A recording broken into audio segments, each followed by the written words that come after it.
গোলাঘাট জিলা চুতীয়া ছাত্ৰ সন্থাৰ উদ্যোগত শ্ৰদ্ধাঞ্জলি অনুষ্ঠানৰ আয়োজন কৰিছে গোলাঘাটৰ নগৰৰ মাজমজিয়াত। ইতিমধ্যে আমি পৰিৱেশটো দেখুৱাইছোঁ। সদৌ গোলাঘাট জিলা চুতীয়া ছাত্ৰ সন্থাৰ উদ্যোগত আৰু বিভিন্ন দল সংগঠনৰ সহযোগত এইদৰে আচলতে তেওঁলোকে এইদৰে শ্ৰদ্ধাঞ্জলি গভীৰ শ্ৰদ্ধাঞ্জলি অনুষ্ঠান আয়োজন কৰিছে। যিসকল মৃতকৰ আচলতে যিসকল মৃত্যুবৰণ কৰিছে এই দুৰ্ঘটনাত, সেই দুৰ্ঘটনাত মৃত্যু হোৱা লোকসকলৰ আত্মাৰ সদ্গতি অৰ্থে তেওঁলোকে আচলতে এই শ্ৰদ্ধাঞ্জলি জনাইছে। 1 মিনিট তেওঁলোকে মৌন প্ৰাৰ্থনা কৰিছে। পৰিৱেশটো দেখুৱাইছোঁ।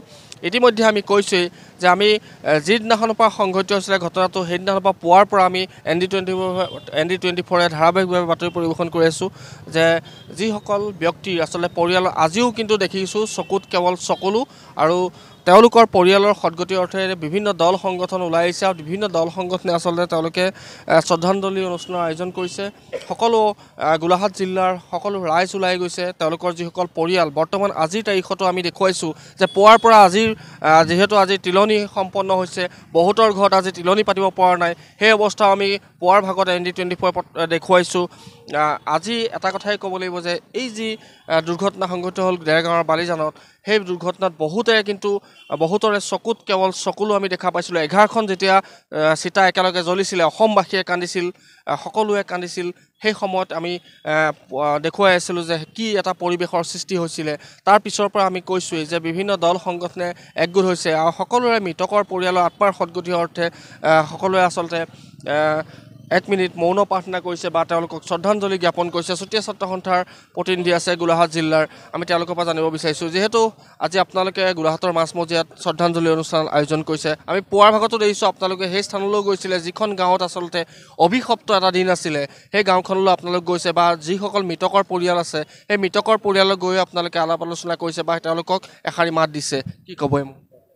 ইতিমধ্যে আচলতে গোটেই অসম তথা ভাৰতবৰ্ষ জোকাৰি যোৱা যি শোকাবহ পথ দুৰ্ঘটনা, যি আচলতে যোৱা 3 তাৰিখৰ পুৱতি নিশা কমাৰবন্ধা গোলাঘাট জিলা কমাৰবন্ধা বচা ভৰলুৱাৰ পৰা যি এটা সজাতি দল পিকনিক তথা টিলিঙা মন্দিৰলৈ বুলি, ডিব্ৰুগড় তিনিচুকীয়া টিলিঙা মন্দিৰলৈ বুলি যি এটা সহজাতি দল আচলতে তেখেতলোকে ওলাই গৈছিল আৰু হঠাতে দেৰগাঁৱৰ যি বালিজানত আকস্মিক যি শোকাবহ পথ দুৰ্ঘটনা ঘটিল, এইটো আচলতে অসংসনীয় আৰু আচলতে ভাবিব নোৱাৰা এটা অকল্পনীয় দুৰ্ঘটনা হ'ল।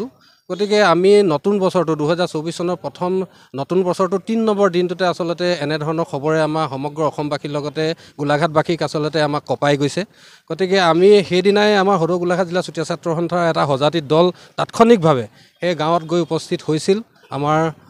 আমাৰ যি আমি নিৰ্দেশনা প্ৰেৰণ কৰিছিলোঁ, যিহেতু আমি সেই নিৰ্দেশনাৰ লগে লগে তেখেতলোকে উপস্থিত হৈছে আৰু প্ৰত্যেক ঘৰ ভুক্তভোগী পৰিয়ালৰ ঘৰত আচলতে তেখেতলোকে খা খবৰ কৰিছে। সমান্তৰালভাৱে ৰাতিলৈকে শ্মশানতো তেখেতলোক উপস্থিত আছিল আৰু ইতিমধ্যে যিহেতু 11জন লোক সেই আচলতে অসংসনীয় অকল্পনীয় যি দুৰ্ঘটনা, তাত ইতিমধ্যে সেই 11জন লোক ঢুকাই গৈছে আৰু বাকী যিসকল আছে প্ৰায় 50জনীয়া দলৰ বাকী যিসকল আচলতে আজি বৰ্তমান 4জন ইতিমধ্যে আমি গম পাইছোঁ যে গুৱাহাটী মেডিকেল কলেজ আৰু বাকীসকল যোৰহাট মেডিকেল কলেজত বিভিন্ন পৰ্যায়ত তেখেতলোক চিকিৎসাধীন হৈ আছে। গতিকে আমি আজি 11জন যি নিহত লোক, এই 11জন লোকলৈ আমি সদৌ গোলাঘাট জিলা চুতীয়া ছাত্ৰ সন্থাই আজি গোলাঘাটৰ মাজমজিয়া বাটা পইণ্টত আমি জিলাখনৰ বিভিন্ন দল সংগঠনক একেলগে সামাজিকভাৱে আমি একেলগে আহি বাটা পইণ্টত আহি তেখেতলোকৰ নিহতসকলৰ আত্মাৰ সদ্গতিৰ কাৰণে আমি সকলোৱে আমি প্ৰাৰ্থনা জনাইছোঁ। আমি তেখেতলোকৰ পৰিয়ালবৰ্গৰ সমবেদনা জ্ঞাপন কৰিছোঁ আৰু যিসকল চিকিৎসাধীন হৈ আছে তেখেতলোকৰ আশু আৰোগ্য কামনা কৰি আমি ভগৱানৰ ওচৰত প্ৰাৰ্থনা জনাইছোঁ যে খুব সোনকালে তেখেতলোকে আৰোগ্য হৈ ঘৰলৈ উভতি আহে। বেয়াই পৰিৱেশ, আমি কৈছোঁ যে হৃদয় বিদাৰক মৰ্মান্তিক এক পৰিৱেশৰ শোকাকুল পৰিৱেশৰ মাজেৰে বিৰাজ কৰিছে সমগ্ৰ জিলাখনতে। আমি কৈছোঁৱেই যে যিদিনাখনৰ পৰা ঘটনাটো সংঘটিত হ'ল ND24 গাঁওজোৰা আমি দেখুৱাইছোঁ। যিখন গাঁৱত ঘটনাটো সংঘটিত হৈছিল সেই ঘটনাটোৰ পৰা আমি সেই প্ৰতিবেদন আমি আকাৰে প্ৰকাশ কৰিছিলোঁ আৰু সংগঠনৰ লোক আছে, আমি তেওঁলোকৰ পৰা জানিবলৈ চেষ্টা কৰিম। কাৰণ যিখন গাঁৱত আজি যিহেতু তিলনি সম্পন্ন হৈ গৈছে, আত্মাই বৈকুণ্ঠত স্থান লাভ কৰা আৰু যিসকল আজিৰ তাৰিখত চিকিৎসালয়ত নিজৰ জীৱনৰ লগত যুঁজ দি আছে তেওঁলোক অতি সোনকালে সুস্থ হৈ আমাৰ মাজলৈ উভতি আহক।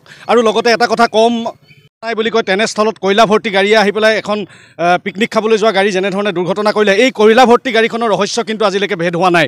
এই বিষয়টো কিন্তু ৰাজ্য চৰকাৰে যেনেধৰণে গোটেই বিষয়টো আজি তাৰিখত তদন্ত কৰিব লাগিছিলে তেনেধৰণৰ তদন্ত হোৱা নাই। আৰু দ্বিতীয় কথা হ'ল উপযুক্ত যিটো ক্ষতিপূৰণ সেই ক্ষতিপূৰণ কিন্তু আজিৰ তাৰিখলৈকে ৰাজ্য চৰকাৰখনে ঘোষণা কৰা নাই। মুখ্যমন্ত্ৰী মহোদয়ক আমি এটা কথাই আহ্বান জনাওঁ, উপযুক্ত যাতে আপোনালোকে ক্ষতিপূৰণৰ ব্যৱস্থা কৰক আৰু NSAIDCLৰ ব্লেকলিষ্ট কৰি আপোনালোকে দেখুৱাওক যে অসমত কোনো ধৰণৰ কমিশ্যন ৰাজ নচলাকৈ আজি তাৰিখত কাম হৈছে।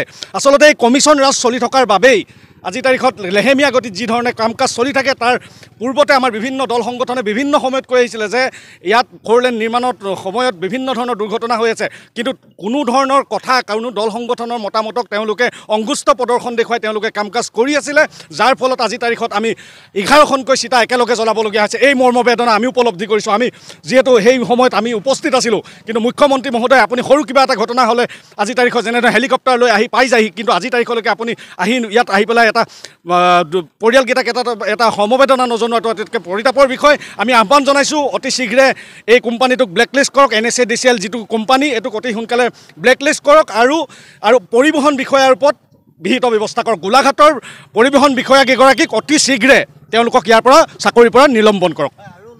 আৰু আমি এটা কথাই ক'বলৈ আহিছোঁ, যিহেতু আমি যিখন স্কুললৈ গৈছিলোঁ, যিখন বিদ্যালয়লৈ পৰিভ্ৰমণ কৰিছিলোঁ, শুভাংকৰ শইকীয়া তেওঁ যিখন বিদ্যালয়ত অধ্যয়ন কৰিছিলে সেই বিদ্যালয়খনৰ শিক্ষাৰ্থীয়ে কান্দিছিল, যিখন বিদ্যালয়ত তেওঁ অধ্যয়ন কৰিছিল সেইখনৰ শিক্ষাগুৰুৱে কান্দিছিল।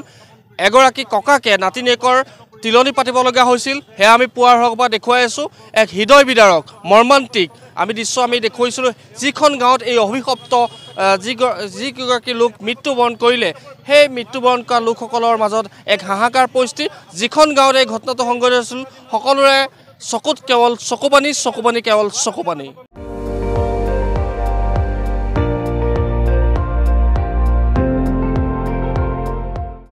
আপুনি চাই আছে ND24, সৰ্বশ্ৰেষ্ঠ নহয় সৰ্বোত্তমৰ দৌৰ।